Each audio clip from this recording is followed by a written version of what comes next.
इस वीडियो में हम करेंगे 12th अकाउंटेंसी का कोड डी प्रैक्टिस पेपर्स का। फर्स्ट फटाफट 1 मार्क्स के क्वेश्चन करते हैं। साझेदारी सरलेख के भाव में साझेदार लाभ हानि कैसे बांटते हैं? Answer in equally ratio.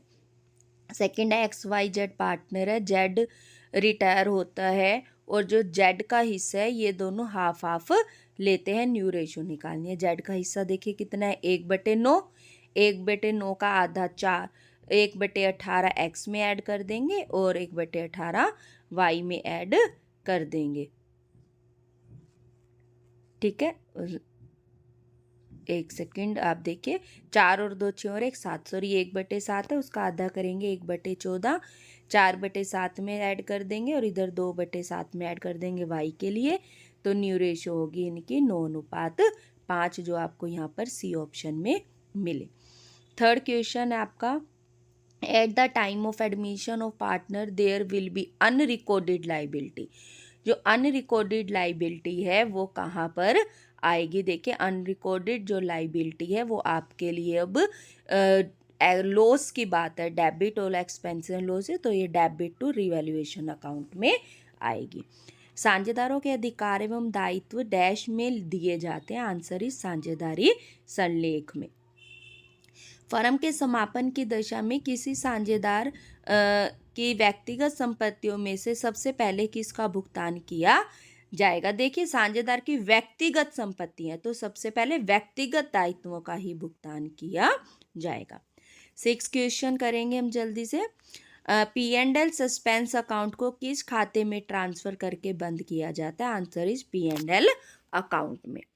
ठीक है, 7 कारण अभिकथन प्रश्न करेंगे। यदि किसी फर्म में 8 साझेदार हैं और किसी नए साझेदार को साझेदारी फर्म में प्रवेश नहीं दिया जा सकता, यदि एक साझेदार भी इसके लिए सहमत नहीं है, डेट इज ट्रू। आर, ठीक है, क्योंकि सभी की सहमति जरूरी है, यही आपका रीजन दिया हुआ है, तो ए और आर ट्रू है और आर ए की सही व्याख्या है। ऑप्शन आपका और आर फॉल्स है। एक मिनट, आर को दोबारा पढ़ेंगे। एक नए साझेदार को प्रवेश दिया जा सकता है यदि साझेदारों का बहुमत उसके प्रवेश पर सहमत नहीं है। आर गलत है क्योंकि बहुमत नहीं, सभी का असहमत होना जरूरी है, तो ए ठीक है और आर गलत है, ऑप्शन डी। 8वां प्रश्न है, a share is consider and movable property. बिल्कुल ठीक है क्योंकि आप इसे सेल परचेज कर सकते हैं, तो मूवेबल है।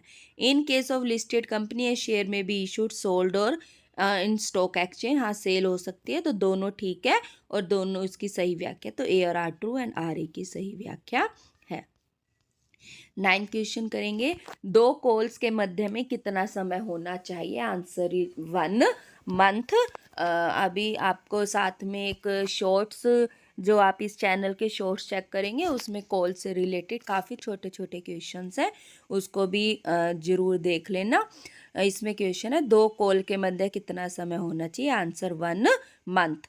प्रीमियम और redemption of debenture result in dash loss of the company, that is capital loss, क्योंकि जो रिडम्पशन है वो आफ्टर 1 ईयर होता है और वो जो प्रीमियम देना है after minimum after 1 2 3 years 10 years भी हो जाते हैं, तो ये कैपिटल लॉस माना जाएगा।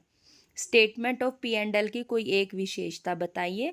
आप बता सकते हैं यह ऐतिहासिक प्रपत्र है क्योंकि पिछली अवधि के लिए बनाया जा सकता है। आप इसमें यह विशेषता भी लिख सकते हैं कि स्टेटमेंट ऑफ P&L की सहायता से नेट प्रॉफिट नेट लॉस का पता लगाया जाता है या ये लाभप्रदता को दर्शाता है। देखिए, विशेषता और लाभ दोनों में ये चीज़ें आ जाती हैं। फाइनेंशियल स्टेटमेंट में क्या क्या शामिल है? Cash flow statement, explanatory notes, statement of P&L या all of the above? Answer is all of the above. In the cash flow statement the balance of marketable security is shown है। देखिए, marketable security cash and cash equivalent मानी जाती है, cash and cash equivalent. 26 question है हमारा। A interest coverage ratio is measures of the ability to pay interest on long term share loans. बिल्कुल ठीक कह रहे हैं। इंटरेस्ट कवरेज रेशियो से हमें यही पता लगता है कि हम इंटरेस्ट पे कर पाएंगे या नहीं। Interest coverage ratio establishment the relationship between profit available to pay interest and interest to be paid, बिल्कुल ठीक कह रहा है, प्रॉफिट और इंटरेस्ट पेड के बीच में रिलेशन बताता है। तो ए और आर ट्रू है और आर ए की सही व्याख्या है option A. Patents and copyright are dash current assets, liquid assets, intangible assets या नन ऑफ अबव। देखिए पेटेंट्स आपका इंटेंजिबल एसेट्स होता है। अब करेंगे हम अपने 2 मार्क्स के क्वेश्चंस। क्वेश्चन नंबर 11 है, रजिस्टर्ड डिबेंचर से आप क्या समझते हैं? ऐसे ऋण पत्र जिसका रिकॉर्ड कंपनी के रजिस्टर में होता है। देखिए रजिस्टर्ड को रजिस्टर में दर्ज होता है। रजिस्टर्ड ऋण पत्र कहलाते हैं। ये स्वतंत्र रूप से हस्तांतरणीय नहीं होते। इसको हस्तांतरण करने के लिए ट्रांसफर डीड आवश्यक होती है। कंपनी ऋण पत्रों पर ब्याज या भुगतान उसी व्यक्ति को देगी जिसका नाम कंपनी के रजिस्टर में लिखा हुआ होगा। 12th क्वेश्चन है, ए और बी पार्टनर्स है। रेशो इसकी कैपिटल एंड की दी हुई है 48,000 और 36,000। ड्राइंग दे रखे 8,000 और 12,000। प्रॉफिट जो है 32,000 आपका हुआ है। Calculate interest on capital. देखिए जो इंटरेस्ट ऑन कैपिटल दिया जाता है वो ओपनिंग बैलेंस पे दिया जाता है। आपको क्या दिया हुआ है? एंड का। तो पहले हम इसको ठीक करेंगे, ओपनिंग बैलेंस निकालेंगे, ड्राइंग वापस ऐड हो जाएगी, प्रॉफिट इसमें से लेस हो जाएगा। देखिए आपका 48,000 36,000, ड्राइंग को ऐड कर देंगे, 56,000 48,000, प्रॉफिट 32,000 है वो लेस कर देंगे। देखिए जिससे कैपिटल बढ़ रही थी वो माइनस हो जाएगा, जिससे ऐड घट रही थी वो ऐड हो जाएगा। इक्वल रेशो नहीं दे रखी तो 32,000 इक्वल बांटा जाएगा। आपको पता है साझेदारी संलेख के भाव में लाभ हानि इक्वल बांटा जाता है। 16,000 16,000 लेस करेंगे 40,000 32,000। अब इसका 10% आप इंटरेस्ट निकालेंगे 4,000 और 3200। ध्यान रखना एग्जाम देते हुए कि अगर कैपिटल एंड की दी हुई है और इंटरेस्ट ऑन कैपिटल निकालना है तो आपको पहले ओपनिंग कैपिटल निकालनी पड़ेगी, जिसमें आपका जिससे आपकी कैपिटल कम होती है वो ऐड कर देना है, जिससे कैपिटल बढ़ रही थी वो लेस कर देना है, अपोजिट करना है। ओपनिंग कैपिटल के आने के बाद ही आप इंटरेस्ट निकालेंगे। 12 का अथवा दिया हुआ है, यदि साझेदार की कैपिटल फिक्स है तो निम्नलिखित मदों को कहाँ दिखाएंगे? देखिए फिक्स है तो आपके 2 खाते बने हुए हैं, करंट अकाउंट और कैपिटल अकाउंट। ड्रॉइंग आएगी आपकी debit of current account, salary credit of current account, fresh capital credit of capital account, ठीक है, और share of profit credit of current account. In questions को बड़े ध्यान से कर लेना, जिन जिन पेपर्स में भी आया निम्नलिखित मदों को कहाँ दिखाया जाएगा। नेक्स्ट है आपका 13 क्वेश्चन, सनी और हनी पार्टनर है, कैपिटल है 6 लाख 4 लाख, प्रॉफिट 2,25,000 हुआ। आपको मिसिंग वैल्यू निकालनी है गुडविल एवरेज प्रॉफिट मेथड से। नॉर्मल रेट ऑफ रिटर्न 15% है। देखिए capitalised value of average profit का एवरेज प्रॉफिट गुना में 100 upon normal rate of return होता है। Capitalised value of average profit जो है, देखिए जो बॉक्स में है वो आपका फिलिंग द ब्लैंक्स है, मिसिंग फिगर है। तो गुना में 100 बटे में 15 लिखा हुआ था। आपको पता है एवरेज प्रॉफिट 2,25,000 है, इसको आप कैलकुलेट करके आप आंसर बता देंगे 15 लाख। ओके, फिर कैपिटल एम्प्लॉयड में दोनों बॉक्स खाली हैं, यहाँ से हम दोनों की कैपिटल ऐड करेंगे तो कैपिटल एम्प्लॉयड आ जाएगी 10 लाख। गुडविल होगी capitalised value of average profit minus capital employed, 15 lakh minus 10 lakh करेंगे तो आपका 5 लाख आंसर आ गया।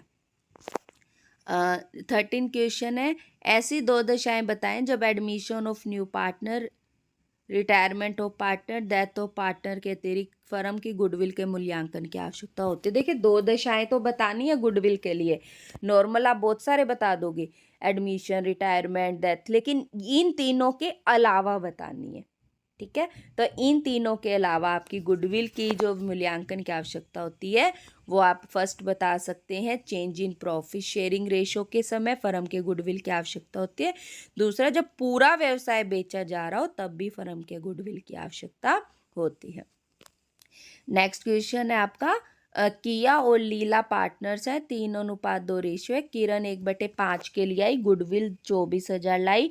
किया और लीला के कैपिटल में क्रेडिट करने हैं ऐसे कि 18,000 और 6,000 है। जिस तरह जो आपकी सेकंड एंट्री होती है ना, premium for goodwill account debit to किया कैपिटल टू लिया कैपिटल, तो वो जो क्रेडिट करना है वो 18,000 और 6,000 करना है। तो वो आपको याद हो वो सैक्रिफाइस रेशो में करते हैं।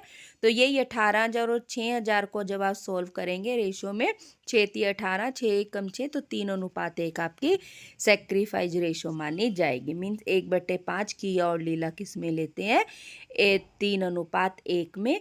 और आपको न्यू रेशो बतानी है। तो 1/5 का 3/4 किया में ऐड हो जाएगा, 1/5 का 1/4 लीला में ऐड हो जाएगा। पहले 3/4 1/4 निकालेंगे, फिर 3/5 में सॉरी वो देना पड़ेगा, उसे देना है ना, एडमिशन है। तो 3/5 में -3/20 कर देंगे, 2/5 से -1/20 कर देंगे। आपका 9 ये जो आया। और किरण का 1/5 के लिए 4 से ऊपर नीचे गुना करके 20 करने के लिए, तो आपकी किया लीला किरण की रेशो आ गई 9:7:4। What is the basis of calculation, मृतक साझेदार की मृत्यु की तिथि तक लाभों के हिस्से करने के आधार क्या है। देखिए समय के अनुसार और बिक्री के अनुसार। समय के अनुसार में फॉर्मूला बता देंगे, पिछले वर्ष का लाभ गुना में साझेदार कितने महीने जीवित रहा और बटे में 12 या 365। अगर ऊपर महीने गिन रहे हो तो 12, दिन गिन रहे हो तो 365। बिक्री के अनुसार इस विधि में पिछले वर्ष की बिक्री और पिछले वर्ष का लाभ देखा जाता है, और इस वर्ष जब तक उसकी मृत्यु हुई है जब तक कितनी बिक्री हुई है यह देखा जाता है। तो फॉर्मूला हो जाता है लास्ट ईयर प्रॉफिट अपॉन में लास्ट ईयर सेल इनटू में सेल जब तक वो जीवित रहा। देखिए ये थ्योरी का प्रश्न आया हुआ है आपके 2 नंबर या 3 नंबर में। बिक्री के आधार पे या समय के आधार पर न्यूमेरिकल भी आ सकता है। एग्जाम में ऐसे न्यूमेरिकल्स अगर आते हैं तो आप उसे ध्यान से जरूर देखें। ध्यान रखें एग्जाम में आपको ऑल 30th क्वेश्चन विद जो ऑप्शन में दिए होते हैं हर एक को बहुत अच्छे से पढ़ना है, उसी से आपको सोल्व उसको करना है। लापरवाही नहीं करनी, जल्दबाजी नहीं करनी। 28 क्वेश्चन है, फाइनेंशियल स्टेटमेंट की 2 सीमाएं बताएं। मूल्य स्तर में परिवर्तन को प्रकट नहीं करता। ठीक है, क्योंकि फाइनेंशियल स्टेटमेंट जो है वो ऐतिहासिक प्रपत्र है, ऐतिहासिक मूल्य पर दिखाया जाता है। तो आज जो उसका मूल्य है जो परिवर्तित हो चुका है वो वित्तीय विवरण में नहीं दिखाता, तो ये सही वित्तीय स्थिति प्रकट नहीं करता। दूसरी सीमा व्यक्तिगत निर्णय पर प्रभावित। देखिए वित्तीय विवरण बनाते समय कुछ निर्णय लेने होते हैं, जैसे डेप्रिसिएशन निकालने के लिए कौन सी विधि अपनाई जाए। अब स्ट्रेट लाइन मेथड से अलग आंसर आएंगे, रिटर्न डाउन वैल्यू मेथड से अलग आंसर आएंगे, फिर डेप्रिसिएशन उस हिसाब से माइनस होगा जिससे चेंजिंग आएगी। लेकिन कौन सा मेथड अपनाया जाए ये अकाउंटेंट के व्यक्तिगत निर्णय पर निर्भर करता है, तो इससे आपका वित्तीय विवरण भी प्रभावित होते हैं। 3-3 नंबर के क्वेश्चंस करेंगे। 3-3 नंबर में देखिए ये वाला न्यूमेरिकल जो है कॉन्सेप्ट, न्यूमेरिकल सेम नहीं, कॉन्सेप्ट भी अगर आपने कोई बिजनेस खरीदा है या एसेट्स खरीदे और बदले में उसे शेयर या डिबेंचर्स दे रहे हैं, मोस्ट इम्पॉर्टेंट टॉपिक है आपका ये भी आपके पेपर में जरूर मिल सकता है। तो इसे देखेंगे, आपने जो बिजनेस खरीदा उस 1-1.5 लाख में खरीदा और उसको 1,20,000 के इक्विटी शेयर देने हैं, बाकी जो बचे वो कैश में देने, शेयर 10 रुपये वाले। सभी एसेट्स को आप डेबिट कर देंगे, ठीक है, और लाइबिलिटी को क्रेडिट कर देंगे और महेश के नाम 1,50,000 लिखेंगे। देखिए सभी डेबिट कर दी, क्रेडिटर्स को लाएगा महेश के नाम 1.5 लाख। अब हमने डेबिट और क्रेडिट का टोटल करके देखा और ये 180 है, ये 170 है, तो 10,000 क्रेडिट में लिखने पड़े। इसे कहते हैं कैपिटल रिजर्व। डेबिट में कमी रहे तो गुडविल, क्रेडिट में कमी रहे तो कैपिटल रिजर्व। उसके बाद है आपका आपने दिया क्या है उसको 1,20,000 के शेयर्स दिए, तो बचे कितने 30,000 कैश देना। तो आप बताएंगे कि दूसरी एंट्री में महेश को 1,50,000 देने, टू इक्विटी शेयर कैपिटल 12,000 गुना 10 1,20,000, बाकी जो 30,000 बचा वो टू कैश अकाउंट। 17 क्वेश्चन है, जर्नल एंट्री बतानी है eight the time of dissolution के वक्त की। फर्स्ट इसने कहा जो बिल्स रिसीवेबल हैं 20,000 वो बैंक से डिस्काउंट करवा लिए थे और फिर बाद में अनादरित हो गए, तो आपको और बाद में आपको 30% रिसीव हुआ, तो रिसीव कितना हुआ 20,000 का 30%। Debit word comes in cash कितना है, cash account debit 6,000, to realisation 6,000 देखिए आपको हर वीडियो में बताया जा रहा है डिसोल्यूशन की एंट्रीज रियलाइजेशन अकाउंट के मेथड से अकाउंट के आधार पे की जाती हैं। अब करेंगे हम जो 20,000 बैंक से डिस्काउंट करवाया था वो भी हमें पे करने पड़ेंगे। तो अब डेबिट हो जाएगा, रियलाइजेशन नॉमिनल अकाउंट होता है, realisation account debit to cash account 20,000। Second है 100 शेयर्स बजाज ऑटो के कॉस्ट थे 3600, रिटर्न ऑफ करनी है बुक से 12 रुपये के हिसाब से। ठीक है, तो आपके 100 शेयर्स थे, तो आपको मिले कितने 1200। अब चाहे वो 3600 के थे, आज के दिन आपको जो हो रहे हैं वो 1200, तो आपके लिए क्या होगा, टू रियलाइजेशन जो हुआ है आपका 1200 रुपये लॉस हो गया ना। तो आपके 1200 का जो आपका लॉस हुआ है वो आप 800 और 400 दोनों में डेबिट कर देंगे। Realisation account debit, A capital account debit, B capital account debit to realisation 1200 रुपये ए और बी में बट जाएंगे, जो बुक की वैल्यू राइट ऑफ करनी है आपको। डेटर्स 5 लाख के थे, प्रोविजन 20,000 का था, ट्रांसफर रियलाइजेशन में हो चुका है।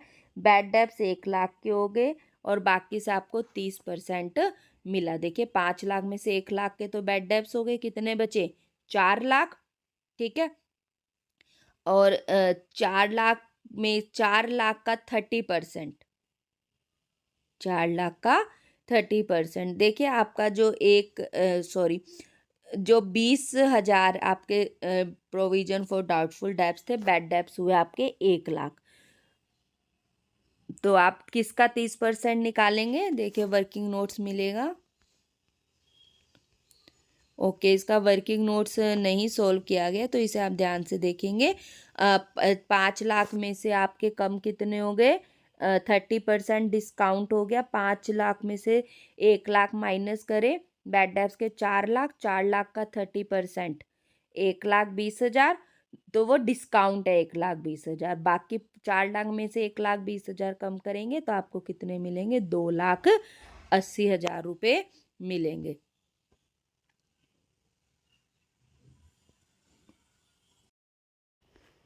ओके, आपका ये 18 क्वेश्चन हो गया था। ये वाला 2,80,000 मिले, ये आपका क्वेश्चन नंबर था 17। अब हम करेंगे 18 क्वेश्चन। मशीनरी परचेज हुई है 16,72,000 की, पेमेंट करनी है 100 रुपये वाला शेयर, 13% डिबेंचर्स पे। तो at par, at premium, at discount. आपको परचेज की आपकी एक एंट्री हो जाएगी, पर machinery account debit to vendor 16,72,000, लेकिन आपको पेमेंट की 3 एंट्री करनी है, एट पार, एट प्रीमियम और एट डिस्काउंट से। जब वेंडर को 16,72,000 एट पार देंगे तो 100 का ही देंगे, 16,72,000 बटे में 100, तो 2 डिबेंचर्स आपके कितने आएंगे, 16,720 हो गया। जब आप डिस्काउंट प्रीमियम की करेंगे, vendor account debit to 13% debenture to security premium, तो आपके पास 16,72,000 को डिवाइड करना है 110 से, तो ये 15,200 है। 15,200 को 100 से गुना करके आपका डिबेंचर आ गया, 15,200 को 10 से गुना करके आपकी सिक्योरिटी प्रीमियम आ गया। थर्ड है आपका वेंडर को डिस्काउंट पे दे रहे हैं तो डिस्काउंट आपके लिए लॉस होता है, debit all expenses and loss. Vendor को 16,72,000 देने हैं, टू 13% डिबेंचर 100, पहले नंबर ऑफ डिबेंचर निकालेंगे, 16,72,000 बटे में 95, ये आपका आएगा 3 लाख पूरा डिवाइड करके 17,600। 17,600 को 5 से गुना करके आपका डिस्काउंट का अमाउंट आ गया, जो डेबिट होगा 88,000, और 100 से गुना करके 1,76,000 आ गया आपका 17,60,000 का, टू 13% डिबेंचर। 19 क्वेश्चन देखेंगे। राम और श्याम पार्टनर्स है, रेशो है 3:2, कैपिटल है राम की 20 लाख, इंटरेस्ट ऑन कैपिटल है 8% पर एनम, सैलरी शाम को देनी है 8,000 पर मंथ। प्रॉफिट हुआ आपका 80,000, P&L अप्रोप्रिएशन आपको बनाना है। प्रॉफिट फटाफट 80,000 लिखेंगे। 20 लाख पे इंटरेस्ट ऑन कैपिटल देंगे 8%, तो आपका राम का इंटरेस्ट ऑन कैपिटल हुआ कितना, इंटरेस्ट ऑन कैपिटल आपका यहाँ पे कैलकुलेट करेंगे, 20 लाख का 8%, 1,60,000, और सैलरी देनी है 96,000। देखिए टोटल खर्चा आपका कितना आ रहा है, 2,56,000। जबकि आपके पास प्रॉफिट कितना है, 80,000। सफिशेंट प्रॉफिट नहीं है तो आप इसकी रेशो निकालेंगे 1,60,000 और 96,000 की। ये 5:3 पूरा काट के जो 80,000 प्रॉफिट है उसको 5:3 में हम दे देंगे। 50,000 राम को, 30,000 शाम को, उसकी इंटरेस्ट ऑन कैपिटल के नाम से, और शाम को सैलरी के नाम से हम देंगे 50,000 और 30,000, क्योंकि प्रॉफिट जितना होता है हम उतना ही दे सकते हैं। 19 का अथवा दिया हुआ है, लाभों के प्रभार तथा लाभों के बंटवारे में अंतर बताएं। अंतर का आधार लाभों का पहला आप बता सकते हैं, लेखा कहाँ आता है। जो लाभों पर प्रभार की मदें होती हैं वो सब P&L अकाउंट में डेबिट होती हैं, और लाभों के बंटवारे की सभी मदें P&L एप्रोप्रिएशन अकाउंट में डेबिट होती हैं। अब आवश्यक क्या है, जो लाभों पर प्रभार है वो पे करना देना बहुत जरूरी है, चाहे लाभ हो चाहे हानि हो। जो लाभों के बंटवारे वाली मदें वो लाभ होगा तो हम दे देंगे, हानि होगी तो नहीं देंगे, लाभ कम होगा तो कम देंगे। तो ये तभी चार्ज होते हैं जब लाभ हो। थर्ड आप उदाहरण दे सकते हैं, लाभों के प्रभार में interest on loan of A partner या रेंट ऑफ ए पार्टनर, और लाभों के बंटवारे में इंटरेस्ट ऑन कैपिटल या पार्टनर की सैलरी। 20th क्वेश्चन करेंगे। ABC पार्टनर है, बी की डेथ 12 जून को हो जाती है, 31 मार्च को खाते बंद होते हैं, गुडविल की फर्म की 60,000 है। आपको प्रॉफिट कैलकुलेट करना है प्रीवियस ईयर के आधार पे। देखिए अभी अभी मैंने आपको बताया था पीछे एक क्वेश्चन में कि इसके आपके समय के आधार पे या बिक्री के आधार पे न्यूमेरिकल भी आ सकता है। देखिए आ भी गया। तो इस प्रॉफिट दिया हुआ है पिछले साल का, तो इसकी डेथ हुई 12 जून को। 1 अप्रैल से 12 जून तक आपके दिन कितने हुए, 73। तो प्रॉफिट कैसे निकालेंगे, 1.5 लाख गुना में 73 अपॉन में 365, 30,000। 30,000 टोटल प्रॉफिट है, उसमें बी का हिस्सा जरूर निकालेंगे। 30,000 गुना 2/6, 10,000। ठीक है। उसके बाद गुडविल 60,000 है, ये भी फर्म की गुडविल है, इसमें भी बी का हिस्सा निकालेंगे 2/6 करके 10,000। ठीक है। और ये 60,000 गुना 2/6 करके 20,000, और ये गेनिंग रेशो में देंगे। बी को यूं का यूं हटा दो तो 3:1 गेनिंग रेशो होगी। तो प्रॉफिट वाली एंट्री हुई P&L suspense account debit to B capital 10,000। कई बार आपका 1 नंबर का प्रश्न आता है, डेथ मृतक साझेदार को जो लाभ दिए जाते हैं उस वक्त क्या कौन सा खाता डेबिट होता है, तो आंसर P&L सस्पेंस अकाउंट। तो यहाँ पर P&L suspense account debit to B capital 10,000। और जो गुडविल की होएगी वो आपके जो आपके रह गए हैं कॉन्टिन्यूइंग पार्टनर जो गेन कर रहे हैं, A capital account debit 15,000, C capital account debit 5,000, to retired partner या डेथ पार्टनर जो बी है, टू बी कैपिटल 20,000। उसके बाद हम करेंगे 29 question. Cost of revenue from operation दिया हुआ है 2 lakh, inventory turnover ratio 8 times, और इन्वेंट्री बिगनिंग की 1.5 more than inventory at the end, calculate opening inventory. फटाफट फॉर्मूला रखेंगे, inventory cost upon average inventory. Cost 2 lakh है और ये 8 है, तो आपका एवरेज इन्वेंट्री आ गई 25,000। ये होती है opening inventory plus closing inventory 25,000। जो आपकी ओपनिंग इन्वेंट्री है वो 1.5 देन इन्वेंट्री है, तो आप यहाँ पे करेंगे क्लोजिंग इन्वेंट्री यूँ क्यों लिख देंगे, ओपनिंग की जगह 1.5 of opening inventory plus more than के कारण क्लोजिंग इन्वेंट्री एक बार और आएगी। ये क्लोजिंग इन्वेंट्री है, 1.5 ऑफ क्लोजिंग इन्वेंट्री, और ये भी क्लोजिंग इन्वेंट्री। तो ये आपकी क्लोजिंग इन्वेंट्री 3.5 आई, और एक ये 1 और 1.5 ये 1 ये 3.5। क्लोजिंग इन्वेंट्री कैलकुलेट करके आई 14,286। ओपनिंग इन्वेंट्री कितनी हो जाएगी इसकी, 2.5% जो आपने ये लिखी थी, 1.5 और 1.5, तो 35,714 आपकी ओपनिंग इन्वेंट्री आ गई। अब हम करेंगे 29 का अथवा एक क्वेश्चन दिया हुआ है, अनुपात विश्लेषण के उद्देश्य बताएं।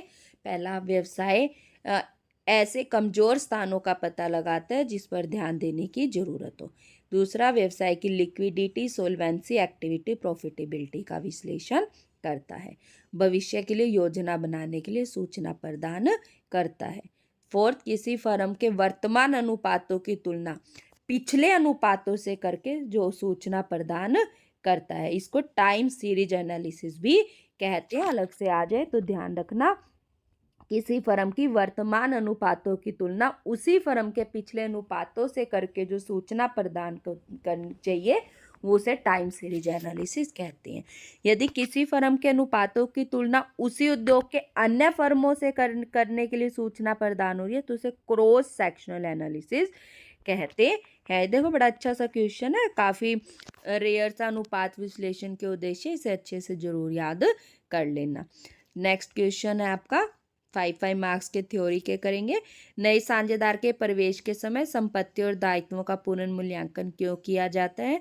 नए साझेदार के प्रवेश में निम्नलिखित परिस्थितियों में क्या एंट्री होगी? देखने सारी एंट्री नहीं पूछी, उन्हें केवल इन लाइबिलिटी इंक्रीज के वक्त की पूछी है, एसेट डिक्रीज के वक्त की पूछी है, प्रॉफिट और लॉस दोनों की पूछी है।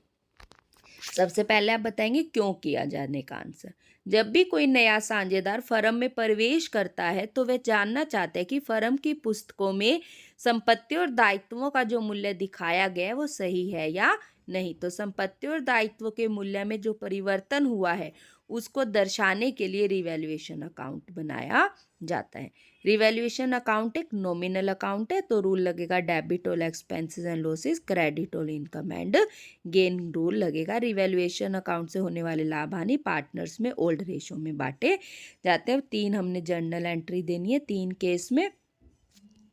फर्स्ट लाइबिलिटी इंक्रीज है तो आपके लिए लॉस की बात है तो रिवैल्यूएशन डेबिट होगा, तो revaluation account debit to increase in loss. उसके बाद एसेट डिक्रीज हो रही है, ये भी आपके लिए लॉस की बात है तो revaluation account debit to decrease in asset.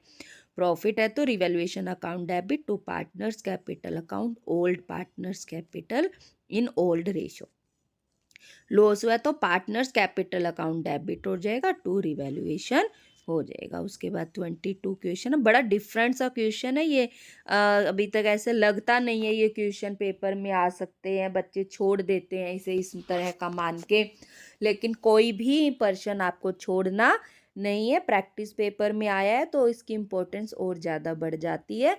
और प्रिलिमिनरी एक्सपेंसेस से रिलेटेड कुछ छोटे छोटे पॉइंट्स के शॉर्ट्स भी बनाए गए, उसको भी जरूर ध्यान से देख लेना, इसी चैनल पर आपको वो मिल जाएगा। प्रारंभिक व्यय क्या होते हैं? देखिए कंपनी की स्थापना के समय किए जाने वाले आवश्यक खर्चों को प्रारंभिक व्यय कहते हैं। इसके वो कुछ उदाहरण पूछ रहे हैं तो कंपनी के रजिस्ट्रेशन के समय जो प्रलेख तैयार करवाने या उसको छपवाने का खर्च, इन प्रलेखों पर स्टैंप ड्यूटी या रजिस्ट्रेशन की फीस, ऑथराइज कैपिटल पर चुकाई जाने वाली राशि या कंपनी की प्रारंभिक पुस्तकों की लागत। ये 4 आप उदाहरण दे लेंगे, क्वेश्चन को अच्छे से कर लेना, ठीक है। इंपॉर्टेंट नोट आप दे देंगे, प्रीलिमिनरी एक्सपेंसेस की पूरी राशि उसी वर्ष राइट ऑफ की जाती है जिस वर्ष हुए हैं। इन्हें सबसे पहले तो सिक्योरिटी प्रीमियम से राइट ऑफ करेंगे, यदि सिक्योरिटी प्रीमियम की राशि सफिशेंट नहीं है तो प्रॉफिट एंड लॉस अकाउंट से राइट ऑफ करेंगे। 5 मार्क्स का क्वेश्चन नंबर 30 है, कैश फ्लो स्टेटमेंट की 5 सीमाएं लिखिए। तो आप 5 सीमाएं बताएंगे। फर्स्ट सीमा है आपकी कैश फ्लो स्टेटमेंट की पहली सीमा आप बताएंगे कि तरलता का माप करने के लिए उपयुक्त नहीं है। देखिए कैश फ्लो स्टेटमेंट किसी फर्म की तरलता का सही व सच्चा चित्र प्रस्तुत नहीं कर सकता, क्योंकि जो तरलता है, लिक्विडिटी है, वो केवल कैश पर निर्भर नहीं करती। सेकंड सीमा है लेखांकन के उपार्जन आधार की अवहेलना। देखिए आपने 11th क्लास में ही पढ़ा था, लेखांकन के 2 आधार होते हैं, नकदी आधार और उपार्जन आधार। और हम जब खाते तैयार करते हैं उपार्जन आधार पर तैयार करते हैं, जबकि जो कैश फ्लो स्टेटमेंट है वो कैश रोकड़ आधार पर तैयार किया जाता है, अर्थात ये कैश फ्लो स्टेटमेंट उपार्जन आधार की अवहेलना करता है। नेक्स्ट है गैर नकदी व्यवहारों की अवहेलना। कैश फ्लो स्टेटमेंट तैयार करते समय जो गैर नकदी व्यवहारों को छोड़ दिया जाता है, अतः इससे आप किसी भी व्यवसाय की सही स्थिति का निर्णय नहीं ले सकते। इनकम स्टेटमेंट का स्थानापन्न नहीं।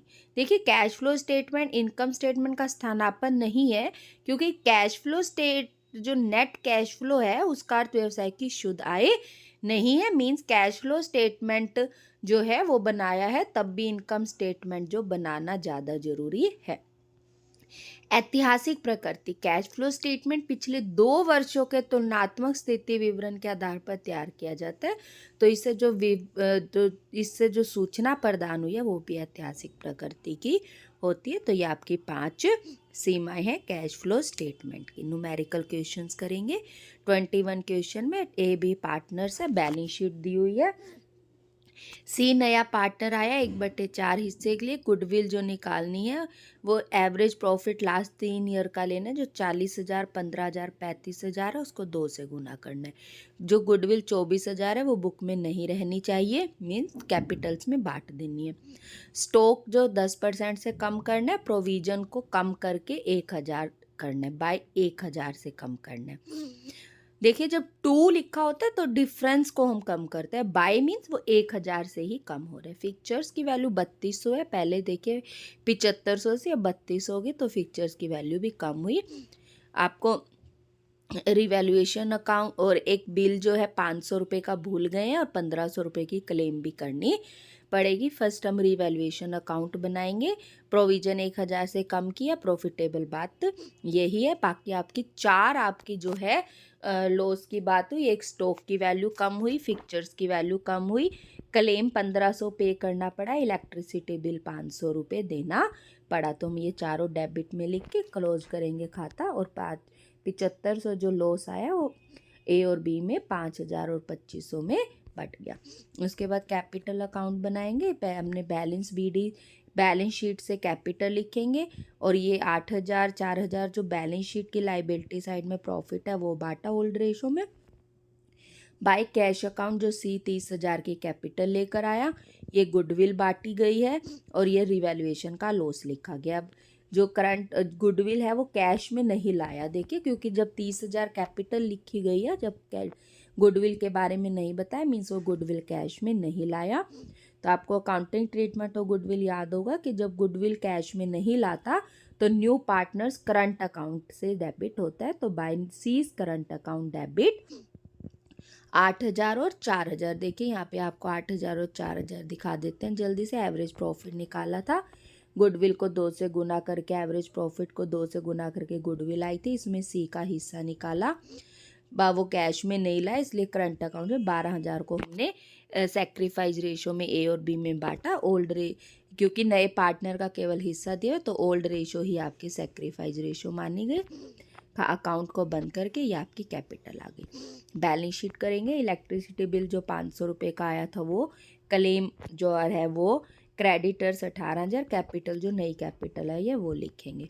कैश 20,000 पहले से बैलेंस शीट में था, 30,000 आपका सी लेकर आया, total 50,000।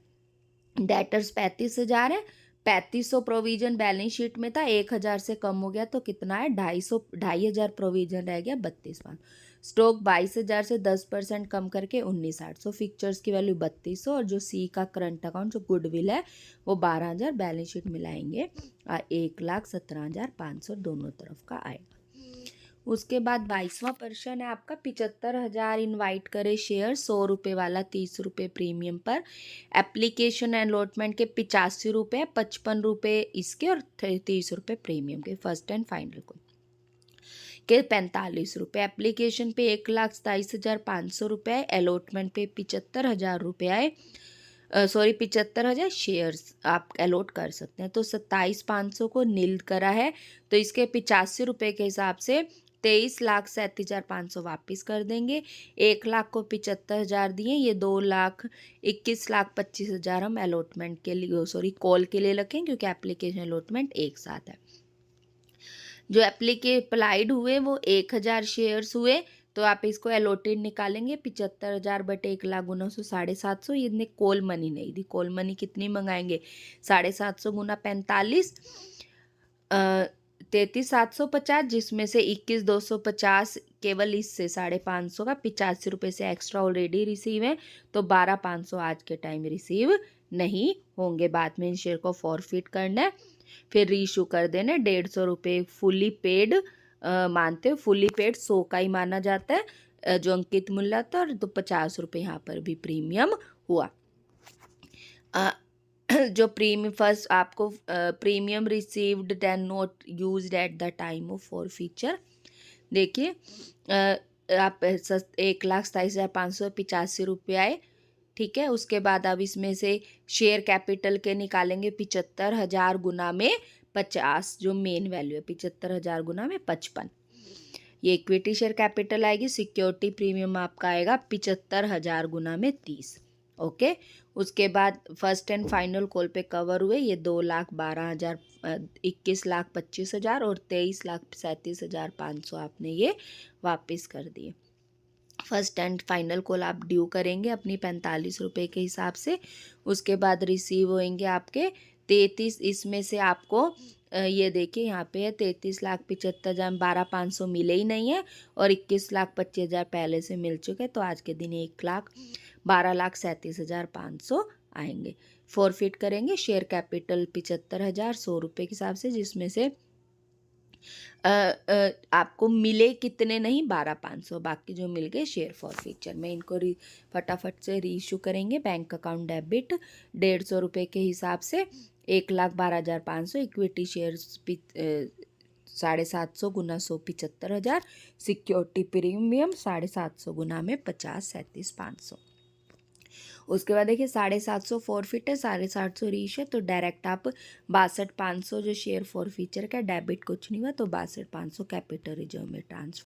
Question number 30, balance sheet दी हुई है आपको, कंप्लीट 2 ईयर्स की, नोट्स टू अकाउंट दिए हुए हैं आपको कंप्लीट, और आपको कैश फ्लो स्टेटमेंट बनाना है, ये एडिशनल इन्फॉर्मेशन है।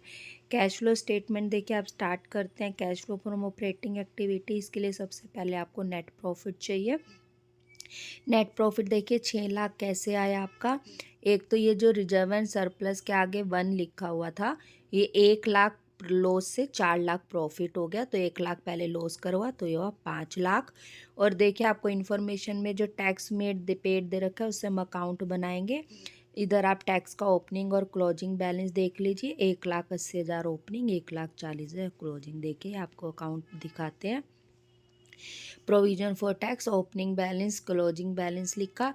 जो आपका टैक्स पेड दिया हुआ था वो आप डेबिट साइड में लिखेंगे 1,40,000, ये ऑपरेटिंग में लास्ट में माइनस होता है। अकाउंट बंद करेंगे। जो ये 1 लाख टैक्स मेड आया आपका P&L में, ये आपका वर्किंग नोट्स उसी 5 लाख में ये 1 लाख ऐड करके आपका जो प्रॉफिट हुआ वो 6 लाख आपका यहाँ पर आया। उसके बाद आपने अपने नोट्स टू अकाउंट में आप जब ये देखेंगे गुडविल की वैल्यू, 60,000 से 20,000 हो गई, तो गुडविल रिटर्न ऑफ आपका यहाँ पर आया 2,000 रुपये, सॉरी 20,000, ये 1 जीरो कम लग गई है। और उसके बाद है आपका डेप्रिशिएशन।